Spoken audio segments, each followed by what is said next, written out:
দেশের ইতিহাসে দুর্বৃত্তরা প্রথমবারের মতো টার্গেট কিলিংয়ের জন্য ব্যবহার করেছে পেন গান।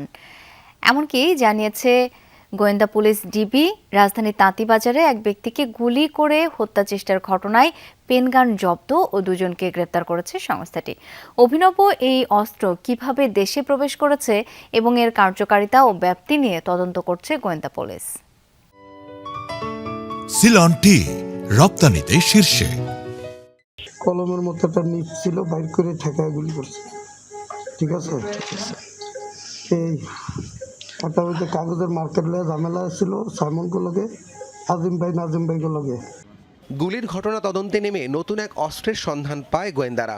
ঘটনায় সংশ্লিষ্ট মোহাম্মদ সাইমন এবং সোহেল আহমেদ ওরফে কাল্লুকে কেরানীগঞ্জের চুনকুটিয়া এলাকা থেকে গ্রেফতার করা হয়। কাল্লুর কাছ থেকে গোয়েন্দারা উদ্ধার করে কলম সদৃশ্য এই আগ্নেয়াস্ত্র, সাথে .22 বোরের একটি গুলির খোসাও উদ্ধার করা হয়। কেরানীগঞ্জে অভিযান পরিচালনা করি। কেরানীগঞ্জ থেকে পরে সোহেল ওরফে কাল্লুকে আমরা গ্রেফতার করি এবং তার হেফাজত থেকে আমরা একটি অস্ত্র উদ্ধার করি, যে অস্ত্রটি সম্পূর্ণরূপে একটি স্বতন্ত্র অস্ত্র, মানে ইউনিক অস্ত্র। এই ধরনের অস্ত্র এর আগে অপরাধীরা অপরাধ কার্যক্রমে ব্যবহার করেছে মর্মে আমাদের কাছে আগে এ ধরনের তথ্য ছিল না।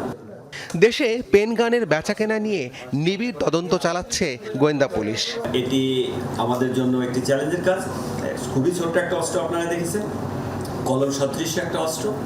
তাই এটির সোর্স আমরা ফাইন্ড আউট করা এবং এটার ইলিগাল ট্রেডের সাথে কাদের সংশ্লিষ্টতা আছে এবং কোথা থেকে কিভাবে কোন রুটে আসে, প্রত্যেকটি বিষয়ের উপরে আমরা অধিকভাবে তদন্তের মনোনিবেশ করেছি এবং আমরা আশাবাদী যে এটার রুট আমরা ফাইন্ড আউট করতে পারব।